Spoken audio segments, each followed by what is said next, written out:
Good afternoon, everyone. Thanks for joining us today. My name is Julie Hessman with IFMA, the International Food Service Manufacturers Association.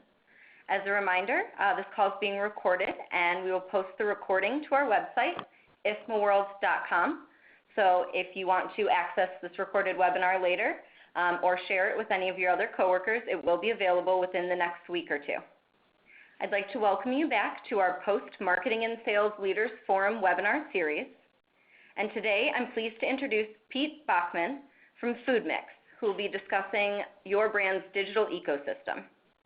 We'll be taking questions at the end of this webinar, so please type all questions as they come in into the chat feature in the lower left-hand corner of your webinar software and address it to all co-presenters so that Pete and I can both see them. With that, I will turn it over to Pete. Thanks, Julie. I'm Pete Bachman. I'm the Vice President of Communications here at Foodmix. We're out in Elmhurst. We are a full-service media and marketing agency that specializes in food service, food ingredient, and consumer packaged goods. So I'd like to thank everybody for joining today. If you attended MSLF down in St. Louis, you saw me give a very, very brief version of this presentation. So what I've done here is I've taken the roots of that and expanded on it a little bit, but really wanted to take the time today to talk about what we're calling your brand's digital ecosystem. So we're going to talk a little bit about that and what that exactly is, how the buyer path to purchase is affecting that, and then some best practices, specifically when we're talking about your website, how you're attacking mobile, and general search engine optimization policies. Again, not meant to be an exhaustive run through on each of those. That would take all day, but wanted to kind of touch on what we here believe to be the three most important factors that we're going to be facing over the next couple of years. So what is a digital ecosystem? I'm going to read this verbatim because I find it hilarious. A digital ecosystem is a distributed, adaptive, open, socio-technical system with properties of self-organization, scalability, and sustainability inspired from natural ecosystems. This is a bunch of advertising doublespeak that really just talks about your brand's online presence. So important these days. And looking at that online presence, there really are multiple touch points. These are kind of the high-level touch points that your brand has on the web. The first and foremost, of course, is its website. The second is how it interacts with search engines, whether from a search engine optimization standpoint or a search engine marketing standpoint. Essentially what Google sees and then what you pay Google to promote. How your social properties are integrated into this. Anything from the old standby of Facebook to the rising upstart of Snapchat. Paid media, of course, is integrated into this. External content. This could be almost anything. It is deliberately vague, whether this is white papers that you've got out there or any other things, be it even your LinkedIn presence, which kind of ties into the social media properties. And finally, even your employees are part of your digital ecosystem. Anything down to your email signature can be considered part of that. Again, we would be here all day if we were going to talk about all of those. So really what we're going to focus on is your website and why it matters, and a little bit of search. So the first thing we had on the agenda was the buyer path to purchase. Just about a year ago, Foodmix partnered with SmartBrief to put together a path to purchase model in the marketplace. B2B path to purchase studies aren't new. What's a little bit unique about this one is this one's solely focused on food service and food service operators, both from giant multi-unit chain operations to the independent guys, including non-commercial lodging, the full boat. And really what we wanted to see was what steps are these guys taking to make their decisions when it comes to purchasing new menu items, new equipment, new services. We really wanted to kind of nail that down. And we were able to cut it by age, which is where we started to see a lot of the more interesting variations. But without fail, the first thing that came down was they were searching on the internet, they were talking to their colleagues, and then they were going to the manufacturer's websites. All of these things are happening before they're contacting a salesperson. So this really just kind of shows how important those first couple of digital touch points are. They're really your tip of the spear. And really looking at the different age gradations. Most importantly, when we're looking at, there we go. What's going on with internet search? From boomers to millennials, internet search is that first point of contact. And then one of the things that we thought was very interesting as well that I wanted to call out here just a little bit was how trade media is changing in the marketplace. Trade media is still very, very, very important. There's no doubt about that. But it's how are the next generation of buyers, the millennials, using trade media? They're not necessarily picking up the copy of the magazine and thumbing through it anymore. They're getting that information from different places.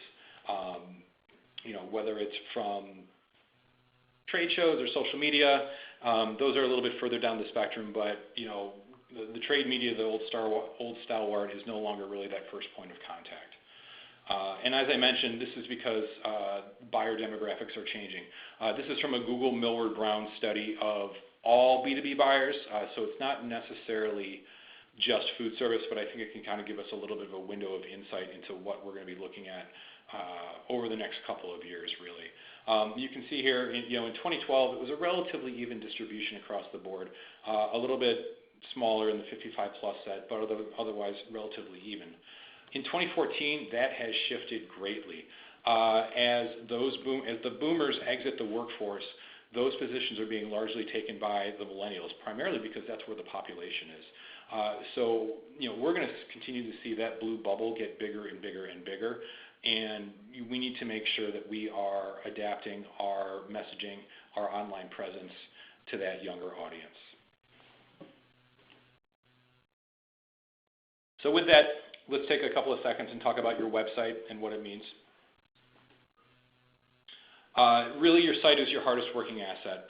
As we saw on the chart before, that's, aside before Google, they're going to your website, and that's really where they're going to do their research. It's the face of your brand online. What's great is that you can control its content. That's not true of all of your digital facings, and really is the first place that people go to learn about your offerings. So, that said, everything on this website is so important. Every page, headline, tag, image, font, and even the color choice, it reinforces your brand, the identity, and its personality. It is your brand. So that really brings us to the first question, is you have a website, but what's the objective of it? Are you using it to build awareness? Is it more of a lead gen thing? Is it, a direct sales portal? Are you using it for edutainment or kind of a, prosumer type application? Is it for employee training?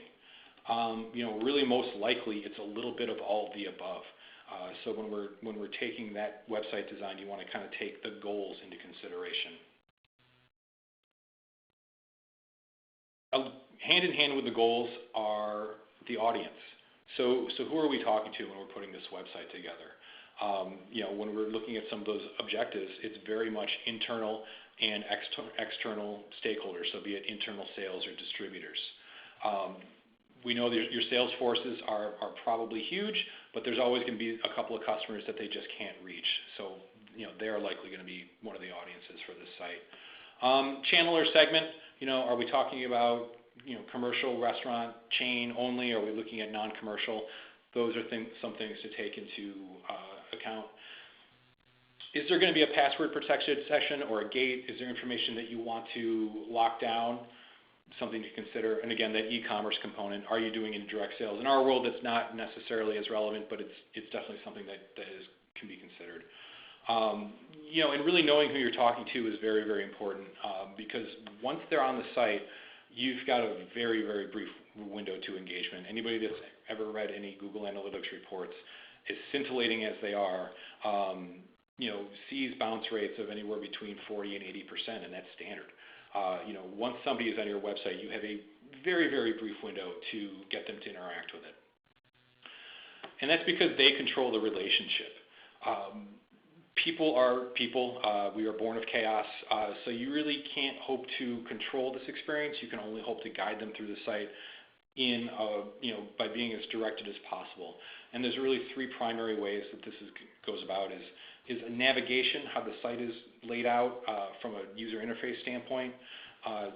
Secondly, how deep is the site organized? Is it layer upon layer upon layer? Is it more of a flat site? And third, this is maybe not something that you can control from a user experience standpoint, but you can control how the user experiences it is device. And we're going to dive a little bit deeper into how different devices affect your website and a little bit later in the presentation. So navigation, talking about that quickly. Basically, you've got about 10 seconds once somebody hits your site to engage them. Otherwise, they're gone. Really think about it when you go to a website. How quickly you can scan it. How quickly you can assess whether or not this is for you. Whether or not you can find where you want to go easily, and then how quickly you can bounce off of it. That's where navigation is very, very key, and we'll have a couple of examples in just a second. But again, if people have a short attention span, and if they've got to work, if they've got to think harder than a couple of seconds to use the site, they're gone. So how do we facilitate this? How do we make a better website? You really need to make it intuitive and foolproof. Think lowest common denominator. Nobody ever went broke underestimating the American public. That's doubly true when it comes to website creation. As I said before, you want to keep them focused. Don't give them too many things to click on. Really want to have just a couple of options in order to narrow down that filter as much as possible. And then to that point, expanding on that a little bit, is creating as few steps as possible for them to reach their goal. If they've got to drill down through 7 submenus to find the product PDF that they're looking for, they're probably not going to drill down 7 steps to find that product PDF. They're probably going to go elsewhere. So let's work to bring up the important content and not bury it. From an organization standpoint, kind of talked about this. People aren't reading websites. The internet has destroyed our attention span. It's sad, but it's true. People, especially when they're on their computers, are more akin to scanning for information rather than reading. So a 4-line copy block is probably going to get ignored. So you want to have big bold words, simple phrasing, and again, they're not reading left, top to bottom, left to right. You've got them on a page. They're scanning. They're going to see the bright shiny object and click on that bright shiny object. So to that point, let's create some focal points. Let's draw the visitor's eyes to where we want to go. Using dominant images or a big headline, very bold, striking colors, and relevant subheads. So I've got a couple of examples that I pulled here. They were pulled a couple months ago, but they're still very, very relevant. This is Apple's website. Of course, everybody pulls Apple when they want to look at design. So I will be part of the cliche. But you can see the design is very simple. Their product line up on top, one thing in the middle, and that's it. Boom, dead simple. Another one's a little bit more complicated, but still relevant, and also using red, which I just kind of realized I did. Audi, just a little bit of nav bar at the top, one big hero image of what appears to be an Audi TT, and then straight into the product offerings, as simple as possible. Sedans, coupes, convertibles, SUVs. Once you've got that kind of big bucket, then you can drill down a little bit, but again, not too far. And then one of the most important things is, again, prioritizing from the top down. Everybody's got a different device, but you generally know what's going to land above the fold and below the fold. So think like a newspaper. You want to put that headline, want to put that hero image as big and as forefront as possible up there. Don't expect them to scroll down. You want to make sure that they're going to see what you want them to see straight away. An example of this is admittedly one of Foodmix's clients, Smithfield Farmland. You've got the menu up on top, you've got a logo, you've got a hero image. Admittedly, the copy block there, based on what I said, is a little bit long, but sometimes there are wars you just can't win with your designers. But then if you scroll down on the Smithfield Farmland site, you kind of get this, you get the below the fold action, whereas really we start to kind of talk about a lot of the content. But for the most part, that hero image, that big bold splash is above the fold. So that's kind of your website. Moving on, wanted to talk a little bit about how devices really influence that user experience. And really, when we're talking about devices, we're really talking about mobile these days. Looking at mobile penetration, it just continues to outpace everything else. The smartphone is the new computing device. Yes, we all still have our desktops or our laptops, but when you think about time spent continues to increase in mobile. Time spent is up 713% in 5 years. That's incredible. And as devices get faster, as connectivity gets faster, and as devices start to have bigger screens that become more usable, this number is only going to go up and up and up. I mean, if you think back in 2010, that was Gen 1 iPhone 4, which had that relatively small 3.5-inch screen. iPhone 6s now with a standard 5.2-inch screen, and compared to some of the other phones out there, that's even small. So that's the device that people have in their hand. That's something that you need to consider when you're creating not only your website, but all of your other content. And we're not just seeing this across, from a consumer standpoint. We're seeing this in the food service space.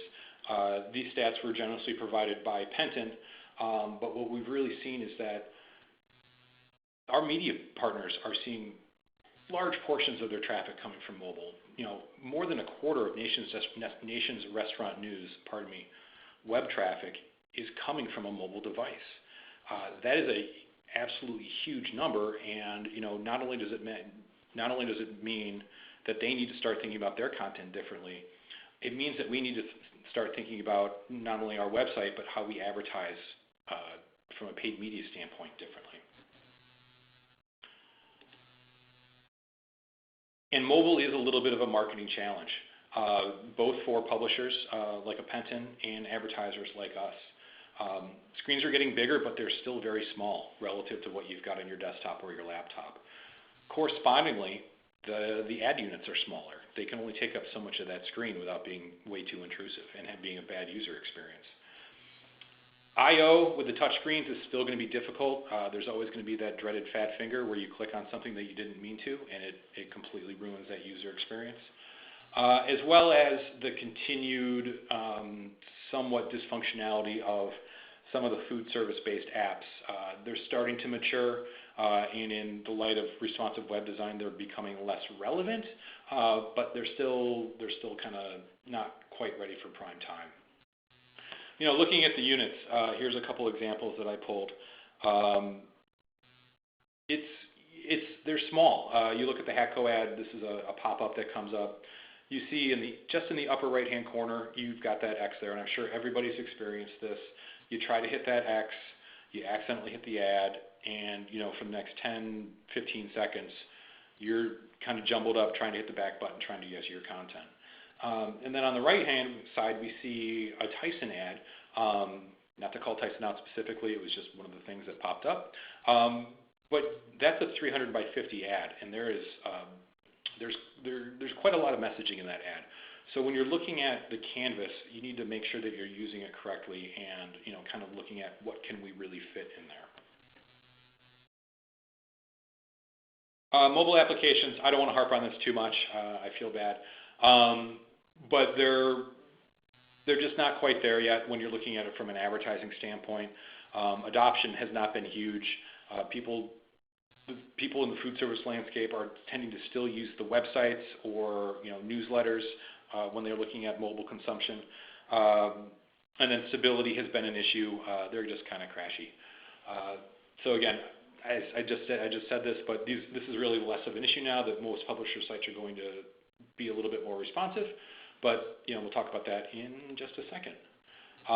When I say just a second, I mean right now.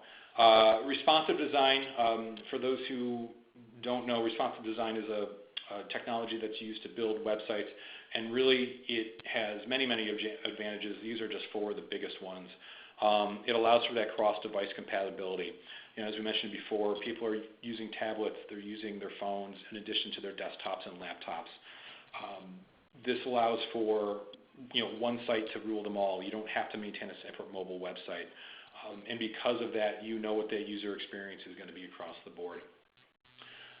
It's better for search engine optimization.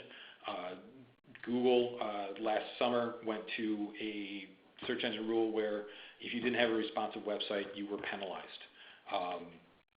And as we saw before, with search being the #1 way that people are getting to your website, there's no question that you do not want to be penalized in Google's eyes. And finally, Google has come out and just flat out said, responsive design is the future, get on board, or we're going to leave you behind. So I would listen to what they say. So just have a couple of examples for you about some people who may or may not be doing it right. I've got a dog, and she rips through toys, so I'm constantly searching for an indestructible dog toy.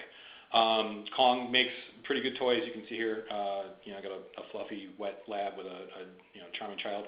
A couple of tiles on the website, and then kind of the nav bar up top. So a relatively clean design, as we were talking about before, the hero image, and just a couple of things to click on.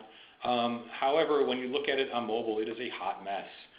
It is not responsive at all. I honestly don't know how this website exists in this form, how this got by any sort of QC. So don't do that. Don't be Kong. Additionally, there are other sites. I'm a car guy. Car and Driver is something that I read every day. Actually, still subscribe to the print publication, but that's not necessarily here or there.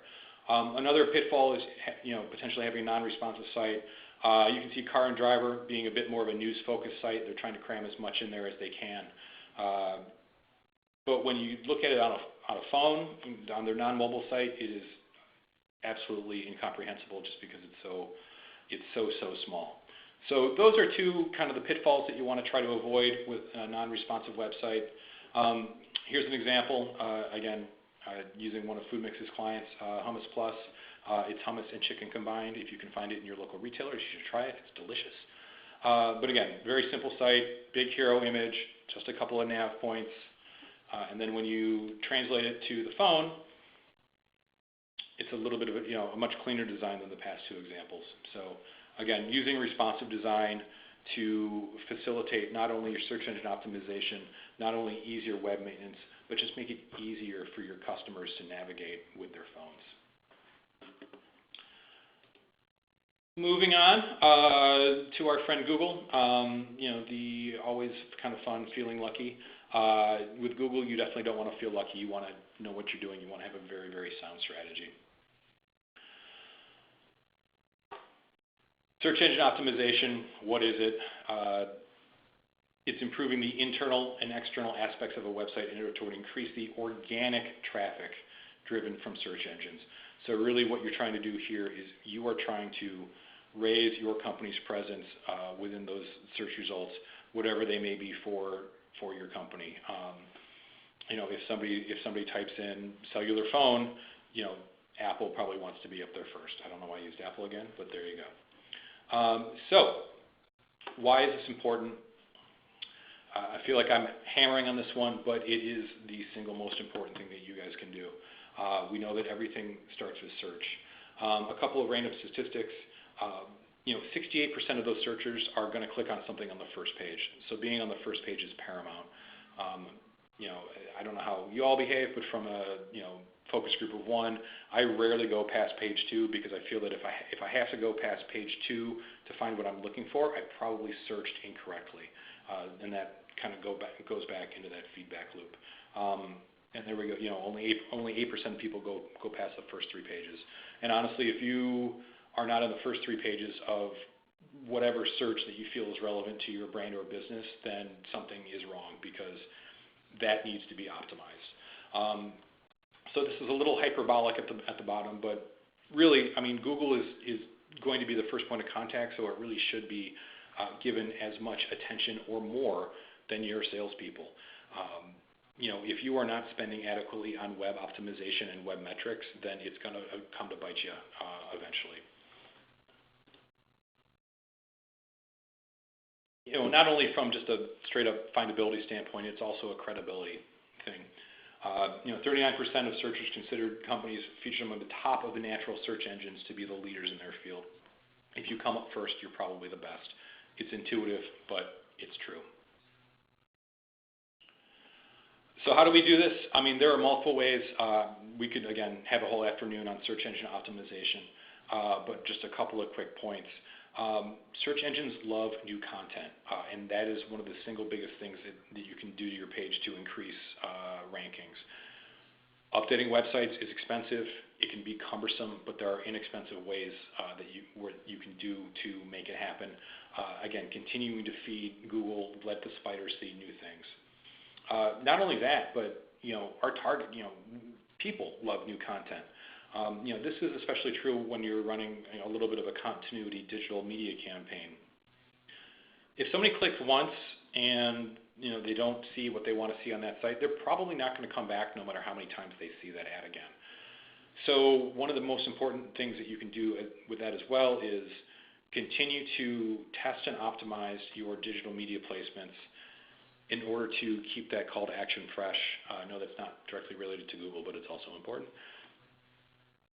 And again, speaking of content updates, they don't have to be huge. They can be small. It's adding a recipe, cycling out a recipe, adding a tip, just adding a couple of new sentences to the copy block in the About You page. That triggers actions within Google that says, okay, they changed the page. There's got to be something new here. They're more relevant. Let's push them up to the top. So in summary, and I realize I've spoken pretty quickly, but I wanted to try and keep this under a half an hour for everybody. There are really 4 things that we want to remember here. We want to keep the user focused, and how do we do that? By keeping it simple on your website. There are times when you want to spam them with information, and there are times when you don't. Generally, the first point of contact on the website is when you do not. Google is absolutely your friend, and you should do whatever you can to cultivate that relationship. And then finally, mobile is the new hotness, and you should really make sure that whatever you put out on the web is mobile friendly, because that's where more and more people are going to be consuming your content, especially as we saw that blue bubble of millennial population continue to increase. So thank you for your time, and with that, I'm going to take a breath and throw it back over to Julie for just a second.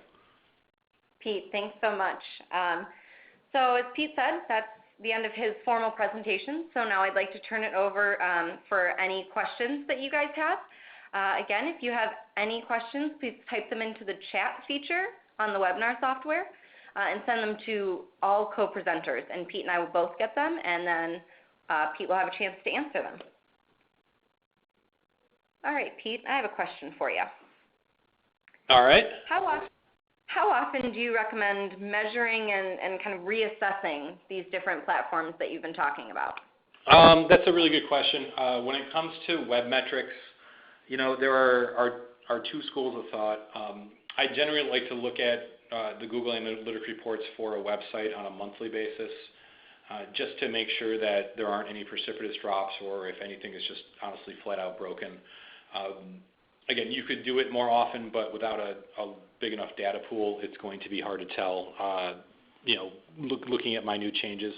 When it comes to a bigger analytics approach, wrapping in paid media, wrapping in social, along with those web analytics, we like to do that quarterly, again, primarily to ensure that you've got a big enough data pool where you can see trends. Of course, when we're looking at if a campaign is just launching, or if there's something else that's super hot in the market, we'll look at it a little bit more often. Well, I don't want to keep everybody on the line if there aren't any more questions. I think we can wrap it up, and I can give you guys 25 minutes of your day back. I do want to thank everybody for joining, and if you do have any other questions, I'm sure my contact information was somewhere in some of the materials. And again, using the power of Google, you can always find me on the Foodmix's website. Thanks so much, Pete. We really appreciate you joining us today to share your insights on your digital ecosystem.